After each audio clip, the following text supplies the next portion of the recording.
શું નામ તમારું? મારું નામ મકવાણા બળદેવભાઈ ચહેરા. બળદેવભાઈ, એક તમારા ઘરે ઘટના બની છે, શું ઘટના બની છે અને જે મરનાર છે શું થાય તમારે? જે મરનાર છે મારો પુત્ર થાય ને મારો દીકરો. શું નામ છે એનું ભાવેશ બળદેવભાઈ મકવાણા. કેટલી ઉંમર છે? એની ઉંમર 35 જેવી હશે, 32-35. અને આ મરી જવાનું કારણ શું?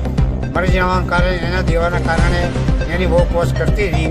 એની બહુનો 18,000 પગાર હતો. એના મા બાપના હાલે શું હાલે આમના મા બાપને એક રૂપિયો પણ આપ્યો નથી. કેટલા વાગે ઘટના બની અને ક્યાંથી કેવી રીતે નીચે થઈ ગયા? એ લોકો અહીંયા આયા એવા મેં કીધું ચા પાણી કરીને વાતો કરી છે ને મારા છોકરાને મારી સીધો ઊંચો કરીને નીચે નાખી. કોણ કોણ હતું જોડે? એ 7 જણા હતા, એમાંથી 5 જણા કીધા અને 5 જણા માન્ય રાખ્યા.